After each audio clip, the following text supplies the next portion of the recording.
Good morning, everyone. Good to see folks.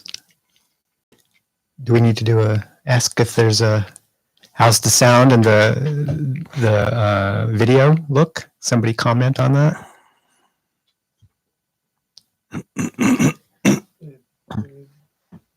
No comments, but that's okay. We'll just go ahead and get started. So welcome to our Friday morning session. And just thinking a little bit about some of the foundations in our practice after last night. Anagarika and I attended via a Zoom conference the Vinaya classes that Abhayagiri is starting to do for the summer. Every year for the entirety of the Vasa, the rains retreat, which is the full moon of July to the full moon of October, we have at Abhayagiri, we have Vinaya classes that happen twice, sometimes 3 times a week in the evenings, where all the monastic community gathers together to discuss the rules of training from the Patimokkha, the rules of training for the Bhikkhu Sangha. And last night was the first one, and it just brought to mind the importance of these kinds of training rules that we have as monastics, and also the training rules, the sila, the precepts that the lay community also follows. Everybody's familiar, I think, pretty much with the basic 5 precepts. But just last night's conversations and presentations just kept on bringing it home how important that is. And it's not just for the monastic community, but for all of us who are sincere practitioners, that the role of sila, precepts, and training in the actions of our body and speech are essential parts of letting go of suffering. Seeing the mind clearly, seeing our habits and tendencies that cause us suffering, and just using those structures from precepts and the training to help make what's going on in the mind all that much more clear. It's kind of setting some boundaries on how we normally express ourselves and react to certain mind states or different kinds of input, and seeing how we respond in body and speech gives us a very clear idea of what's going on in our mind, and putting some limits on that so that we don't cause harm to ourselves and harm to other people. And with that state of mind, we can really understand how it is that we create suffering and how we can end suffering. So these are fundamental to our practice. And just reflecting on the 5 precepts, it's I think everybody's pretty clear on what those 5 precepts mean, just as they are. They're pretty straightforward. And there's also maybe some additional ways that people can practice with them in a bit more of a refined level, because that's, say, the monks in the nuns' Vinaya, the monastics' Vinaya is more or less just an extension of the 8 precepts, the 5 precepts in the regular lay training, and the 8 precepts for a bit more of a renunciate training for lay practitioners, and pretty much all the rest of the rules of the monastic training are just derivations or extensions on those 8 precepts. And of course, the 5 precepts being the most important ones that govern our behavior in terms of harmfulness or not harmfulness to the world around us. So the first precept, of course, of not taking the life of other living creatures is pretty straightforward, involving refraining from harming, killing, essentially refraining from killing any sentient being. Sentient beings being described as any being in the animal realm that's sensitive to the environment around us. And the Buddha does help define a limit of a sentient being as large enough for it to being able to see with the naked eye. So it doesn't necessarily involve things like microbes that are causing disease inside the body and things like that that we can't see. So that's pretty straightforward, just not killing. It's a pretty clear guideline. And, I think it's not easy sometimes for people to take that on when it's some annoying creature like a mosquito that's trying to live off of your body. But having to remember and recollect as part of the precept that we're trying to recognize that even a mosquito has this kind of urge to live, and they probably don't have an urge to harm you, they just are hungry. So just recognizing that and reflecting on that, it's sort of like this being wasn't created and put on this earth just to annoy me, and sometimes it feels like that, and we react very quickly and spontaneously to something that's annoying us, but trying to get rid of it. And I certainly grew up swatting mosquitoes. I'm sure most people did.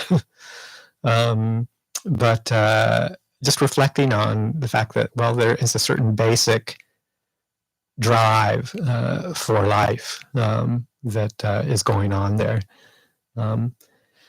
And, just reflecting on the karmic consequences of taking the life of any living creature at all, the effect that it has on our mind, it's not a pleasant one. We may be able to dismiss it fairly easily, but there's a lingering perception that can last even when having swatted a mosquito, and that has an impact on the mind. I was just thinking that there was a time when, this is a story I heard anyway, that somebody asked the Dalai Lama, is it really possible that I could be, if I kill mosquitoes and that I could actually be reborn as a mosquito? And the Dalai Lama kind of reflected for a moment, and he said, well, the human consciousness is very complex, and to be immediately reborn on death as a mosquito, I'm not sure that that's quite so likely because of the complexity of human consciousness.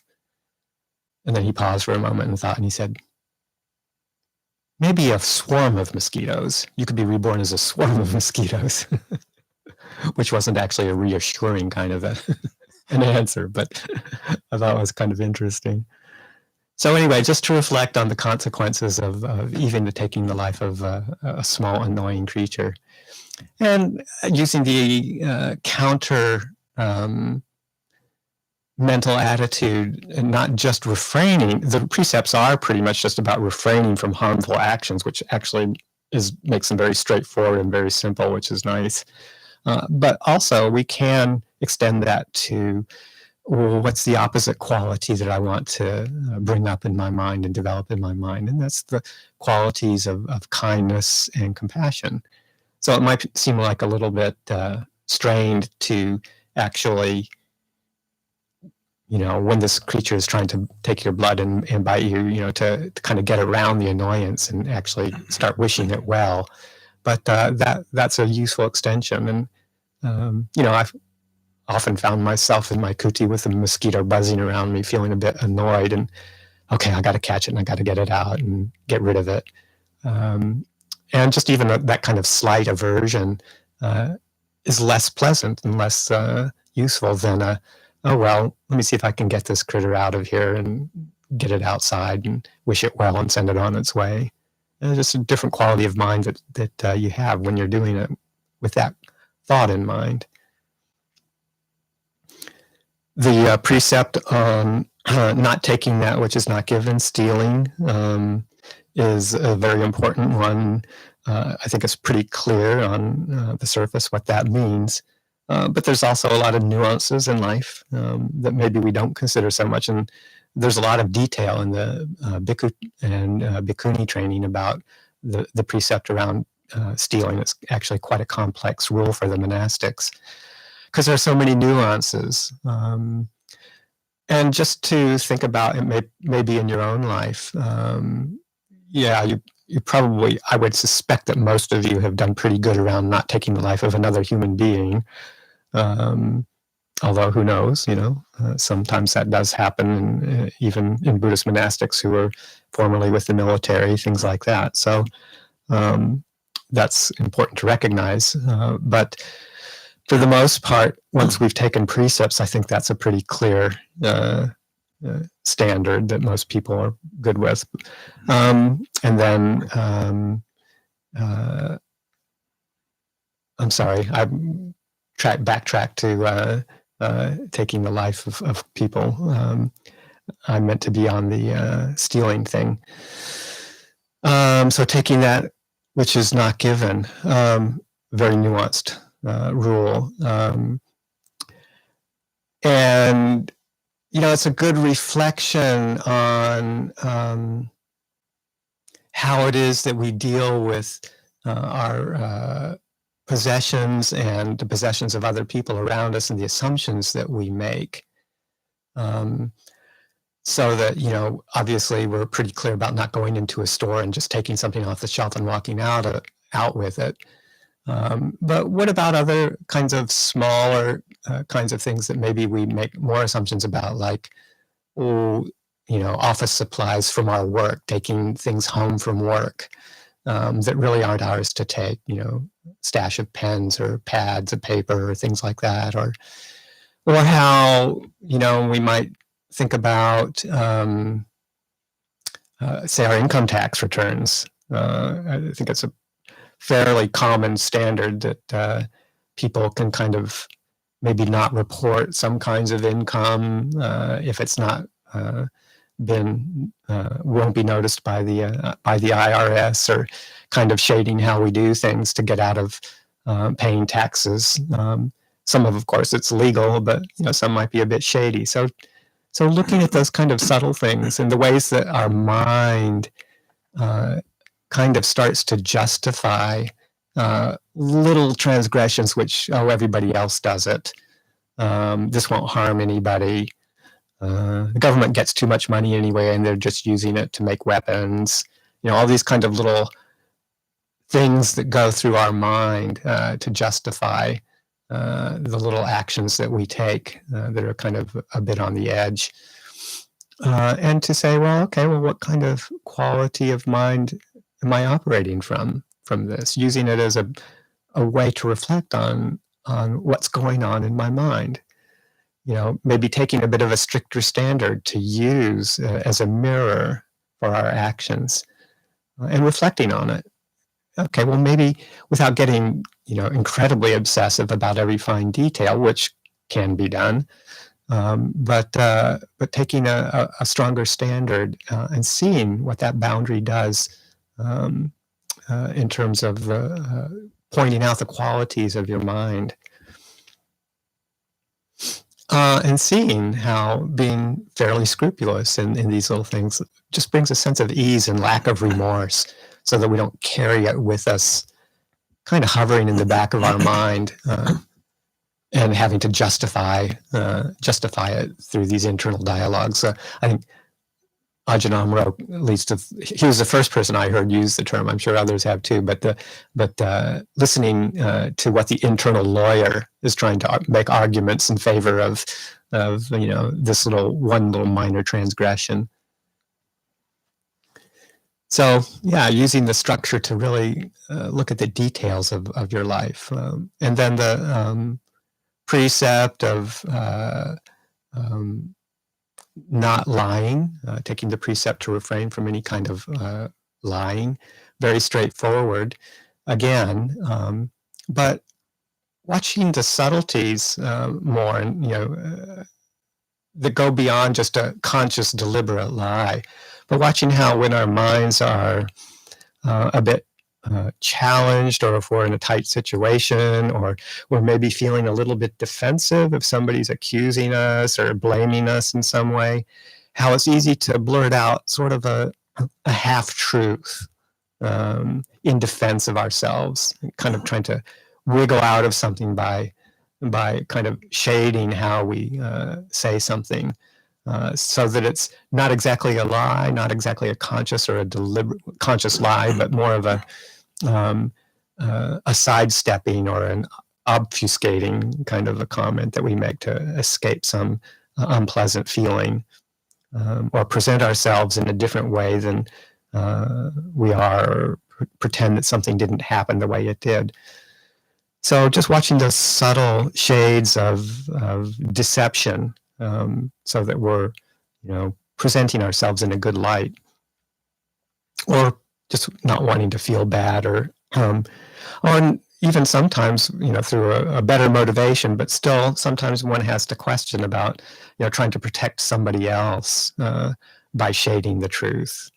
Even if you think that you're doing somebody else a favor, really examining that and asking oneself, is that really the case? Or am I preventing myself from having to deal with an uncomfortable situation? Sometimes, and this is really culturally variable, I understand, but if an older person, say, has a terminal diagnosis, sometimes there are these kinds of feelings that we need to protect them from that. And I've known of situations where family members don't want their elder parent to know of their terminal diagnosis, because they feel that it may upset them. So just really questioning those assumptions. Is that really the case? Maybe there are some extenuating circumstances, say if an older person is confused or has dementia, that there may be some ways to prevent that kind of anxiety from happening. But taking care with that, and not just making the assumption of, well, whatever the situation is, people are better off if we just, give them a little bit of a white lie in some way or another. And just examining again the effects that it has in the mind when we do that versus when we're straightforward. And also realizing that there's a lot of other nuances with right speech, not just the truth, but is examining the usefulness of a comment. Is it going to be useful? That's part of the equation in right speech. Is it the right time? Like not talking in front of to someone in front of other people where they might be embarrassed, or is it the right time for that other person to hear this? Are they in a good state of mind, or are you catching them at a bad time, and it's just going to layer on and cause resistance? So there's many nuances to when you talk with somebody, but the fundamental aspect of being truthful is a very, very important training. And really, when we take that on as a training, we can really see some interesting mind states in ourselves as we're about to say something, and then reflect on it before we do, and realize that, gee, maybe I need to take more care with this. And then if you blurt out something that you wish you hadn't, going back and reflecting on that, and really taking it in and feeling what it feels like, and resolving to train more carefully. I don't have a clock in front of me. Let's just make sure. Yeah, the training on the last precept of not taking intoxicants that dull the mind. I missed the third precept. Ajahn Pasanno was just reminding me. I missed the third precept on sexual misconduct. And that's a very important one to take on carefully. Not, and it's one that is not specifically well defined, just right in the surface of the five precepts, but also has a lot of nuances in it as well. traditionally, I think, most of our community, and I think in the canon itself, it's delineated as essentially being true to your partner if you're in a committed relationship, and not essentially not cheating on them by going and having sexual relationships with others. And that also extends to, even if you're not in a relationship with other people, being careful not to engage in sexual relationships with with other people who are engaged in a relationship at this time. So not wanting to cause discord in that other person's life and with their partners. And also just being careful, of course, I think it's probably goes without saying, to be circumspect with people who are engaged or who are underage. Those are things to keep in mind and be careful around too. But further than that, just watching the nuances of the relationships that we have with the gender to which we are attracted, and wanting to just see how subtly, certain behaviors can control our lives. So even if we're in a committed relationship and we're with somebody else that we're maybe attracted to in some way, and we know we're not going to cross that boundary, but is there some subtle flirtation going on? The mind moves, and do we act on it in subtle ways, even though we don't have any intention to cross the boundary? Do we encourage,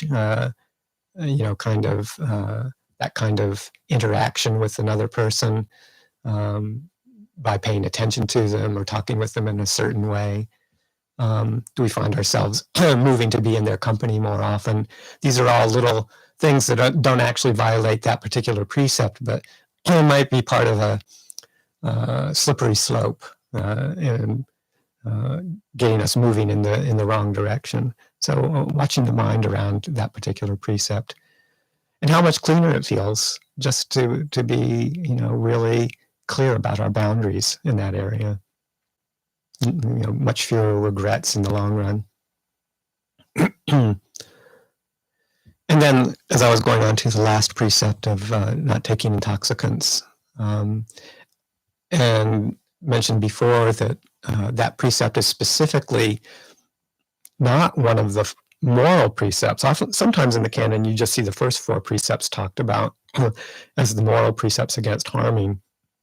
And drinking alcohol or taking some other intoxicant isn't necessarily harmful to other beings, but it can set the stage for it to be much easier to break those first 4 precepts.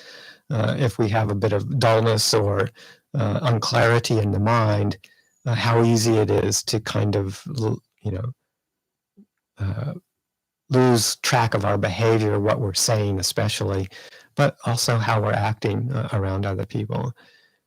So it's included in the basic set of precepts for the sincere lay practitioner. And using that as a reflection of what am I doing when I, take that drink. We're last Tuesday night at Yoga Samadhi, a person brought up the question of how much social pressure there is from friends when you've taken a precept not to take intoxicants. The social pressure of being, oh, come on, just one drink and you're not going to get drunk. It's not a problem. Or, what's wrong with that? Do you think that it's morally wrong? That kind of peer pressure. And how to respond to that, and maybe just being able to say, it just doesn't make me feel good. That's just a personal choice without laying a big judgment trip on other people, because, again, it's not a moral precept, but just a personal choice one is making for one's clarity of mind. So, these are just some kinds of reflections about taking it a step further than just the what's on the surface of these precepts, and digging deeper, looking at the more subtle ways our mind moves in regards to the precepts as a mind training, and then just to see how being quite circumspect and being quite clear just produces a much more easeful state of mind, one without regret, is able to just settle much more easily in the formal practice. And even if you don't have a formal practice, just that aspect of sila that just makes life a very easeful, happy, contented life for oneself. And just using that as a basis for extending goodness in our lives and to the world around us. So it's 7:27, and we can maybe open it up for some questions for myself or for Luang Pa. There were a few. Let's see. Scroll down.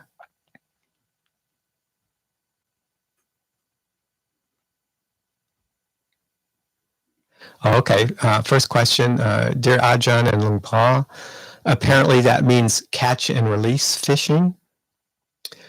That's a good question. You know, you're not directly killing any being by catch and release. You're purposefully setting them loose. But gosh, if it were me, I remember doing fishing when I was a kid and didn't have any sense at all that this was painful to the fish, even when I was pulling the hook out of its mouth.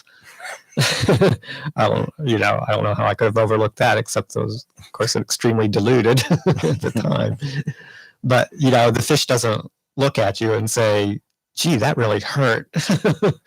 And maybe they don't even make a noise, because I don't know if fish can make noises. Yeah.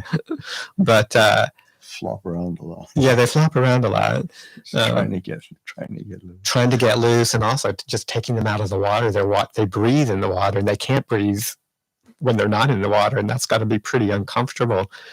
So even though it's not breaking the precept of killing, which is good, it's a pretty harmful, painful kind of a thing to do, and just to reflect that just because we maybe can't see the reaction doesn't mean that there isn't one.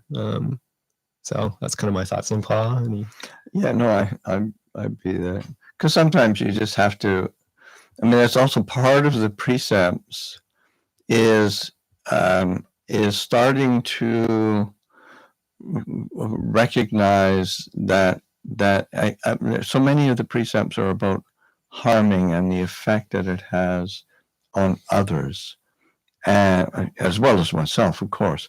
But it's also starting to lay a foundation for empathy and compassion. Yeah. So that the just a simple question of do I want a hook in my mouth?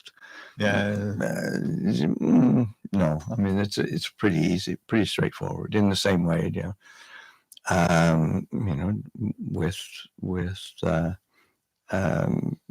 even if one isn't being completely stealing something blatantly, but just kind of siphoning something off in a somewhat elusive way, it still doesn't feel good. Yeah. When it happens to you, or with speech. And that's also just that aspect of one of the effects of the precepts overall is the basis of trust that one establishes with the beings around one, with the world around one. And so that the more clear and empathetic one is in relating to the one's conduct, then one starts to build a basis of of trust and lack of fear or suspicion or anxiety. And that's a huge kind of gift to people, as of course, as well as to oneself. Absolutely. Yeah.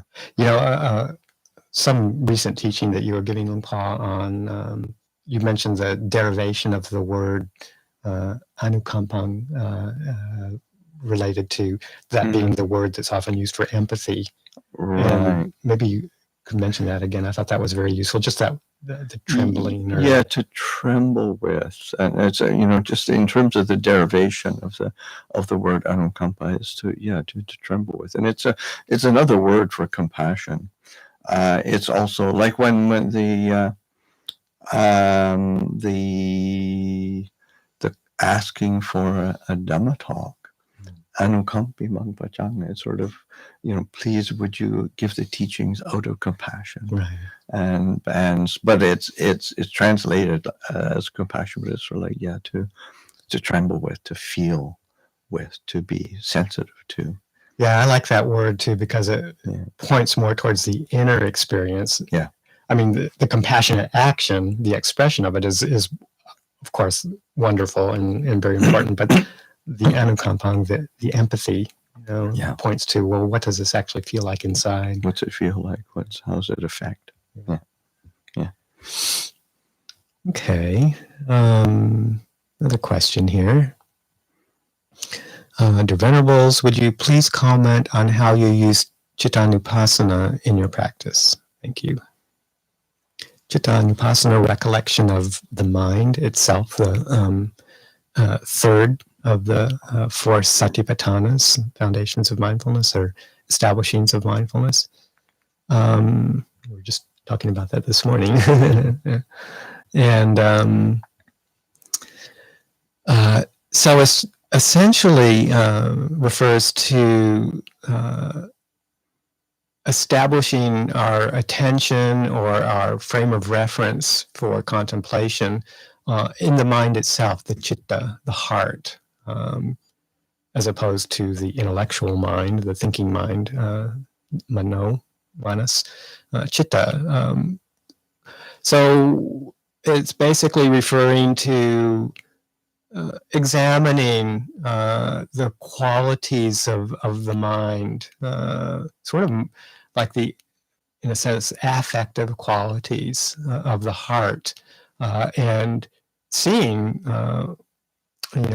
what's the overall aura of the mind, kind of the overall feeling tone in the heart, and there's a number of examples given in the suttas itself, or in the four establishings of mindfulness that point to essentially experiences of, say, the hindrances of the state of mind, sensual desire, ill will, confusion, those kinds of states. Is that what the overall quality of the mind is like? Or more broad terms, like expanded, like in the Brahma Viharas at their fullest, very expansive state versus a very contracted state of mind, very narrow, very small, or distracted, scattered all over the place without any kind of overall theme or focal point. Whether it's surpassed or unsurpassed, meaning, if one is lucky enough to be able to experience some very subtle forms of concentration or collectedness, if that's present or if it's not present, and even up to the point of liberated or unliberated. So it's pointing to these basic overall broad qualities of mind. And something that I think is interesting is that, at least in that initial engagement with just asking oneself or investigating what's the heart quality of the mind, what's the overall quality. One isn't looking to immediately jump on and make a judgment and say, this is bad, this is good, this is wrong, I shouldn't be contracted, I should be more expansive, and get all entangled with a judgment around it, but just to notice, at the first stage, to notice, okay, well, what's the truth here? What is the quality of mind? And then to slowly investigate the causes and conditions that surround that. But initially, just to get a reading, of what is the quality of mind. So it's that kind of reflection, and then readjustment of how one is using one's attention.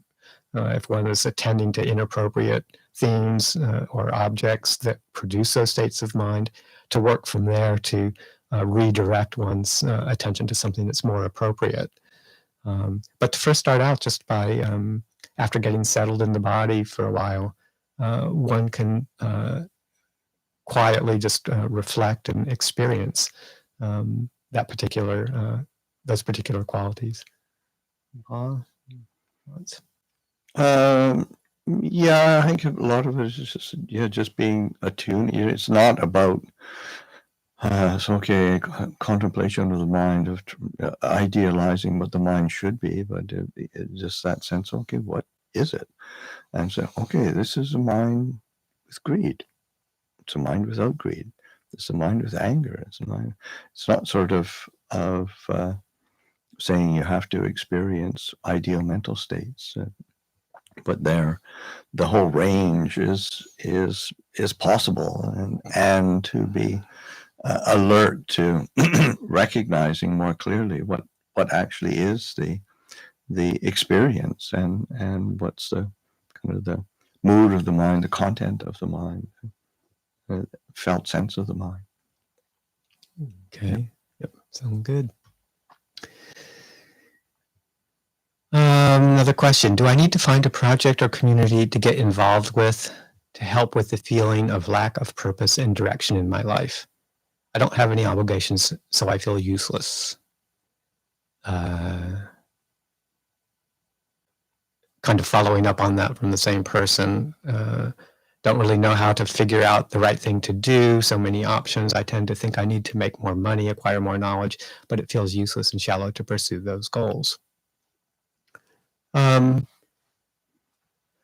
Certainly, of course, having a project or a community that's a wholesome project, or a Kalyanamitta, a good group of people to get involved with, is a very important aspect of our lives, not just in Buddhist training, but basic, I think human beings are, as much as some of us, incline towards solitude or feel more comfortable being by ourselves sometimes, we're essentially social creatures. And we depend on interaction and feedback from others to keep a sense of clarity and purpose, and getting some boundaries on our thoughts and our emotions, getting some kind of feedback that's useful, reality checks by being around other people. And it's very important to choose the people that we're with, so that they are supportive of the better side of ourselves. And it's not always easy for people who are living in some areas, or maybe there aren't as many things like Buddhist groups or Kalyanamitta, but finding the ways that we can to surround ourselves with people that at least share similar values is very important. The pursuit of material gain is something to reflect on. People do need a livelihood of some sort to live in the world. Bills have to be paid, and certain things need to be done. Food has to be purchased. But just to examine the motive behind what it is when we are engaged in working for money, or finding some proper investment, or whatever it is, and just reflecting on keeping it simple as much as possible, and when is enough enough? When is what I have enough? And contemplating, well, how much do we really need? Is there a way to get by without purchasing this extra thing or this newest model of whatever it is, and reflecting on how we use our money, because maybe we don't need to put so much effort in that area if we've got what we need. So reflecting on simplicity and being grateful for what we do have, and being satisfied with what is enough. Yeah, no, that sounds great. Okay.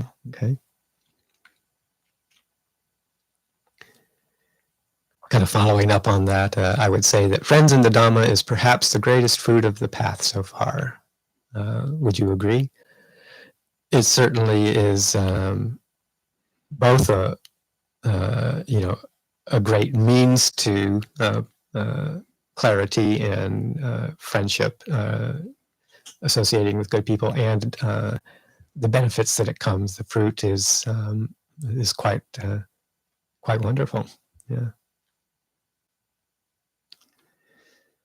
What can we do when we kill an insect accidentally, especially in the process of trying to move them outside the house? Well, that does happen a lot, and just remembering that there's really no karmic consequence of killing some insect accidentally, as long as there wasn't any intention to cause it harm. Your intention was to get it out of the house. So there's not really a karmic consequence of that, other than a sense of maybe a little bit of sadness, and just a reminder to try and be more skillful.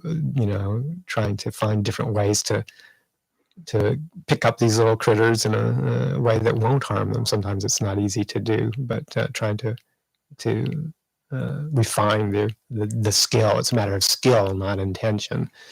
And just to, at least mentally, if not verbally, apologize, wish the being a good trip on their way to whatever realm they're going to next, and maybe wish them a more fortunate rebirth the next time around. That happened to you once when you were in a kuti. I remember you stepped on a snake. Is that right? Yeah, I stepped on a snake, and it was a Russell's viper, so it was a poisonous snake, and but then because I'd stepped on its tail, and for some reason, it didn't bite me. But I moved it out to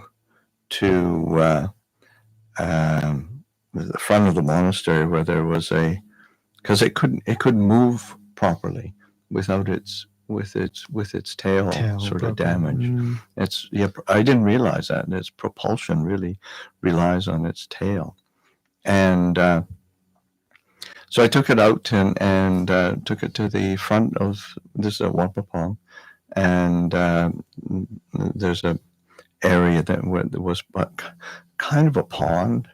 It was actually around where Lumpur Liam's kuti is now. It was dug out there, and took it out. And anyway, the next morning I told Lumpur Cha what happened, and he, just sort of said, "Oh yeah, it was this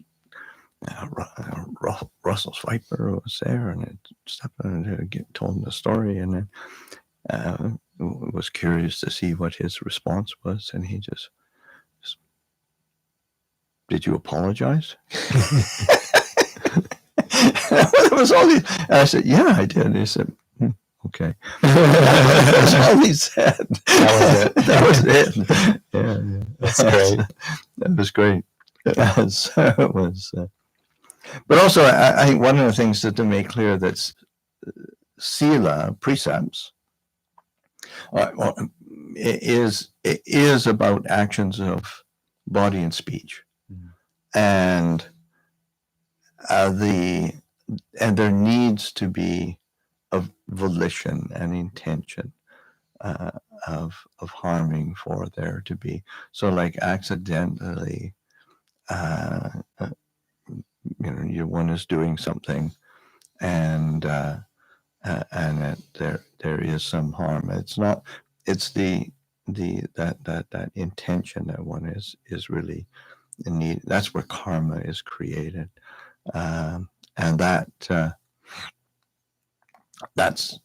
where it is formed. So then, just to be able to have that clarity that we, it's not that we, it's like when there, of course there is, being a human being or being any kind of a being, it impacts other beings, but just sort of think in terms of, okay, you get in your car and you drive somewhere, and there's you see, gosh, there's bugs on my windshield that got killed, and it isn't that, you don't have any intention, so you don't really, you realize, okay, I haven't made any comment, but if it would be like if you sort of took the okay, today I'm going to go out driving and see how many bugs I can get, and that would be a different intention. And so, but I would think that most people don't go anywhere with that intention. Hope so. Hopefully, right. Okay. Well, it's 7:47. There's just one last comment that I'll read out because I think it's a nice way to end our sessions today. It's a comment that says, "My friend surprised me with a loaf of bread, and I never forgot that meaningful gift. Not sure whether life's missions are necessary." Just very, the small acts that linger for a lot of us, and we don't have to make great impacts on the world, society as an individual. It's the small acts of kindness, generosity, and harmlessness that slowly filter out one by one into the world around us. Great. Okay, good night. Very good. Thank you, everyone.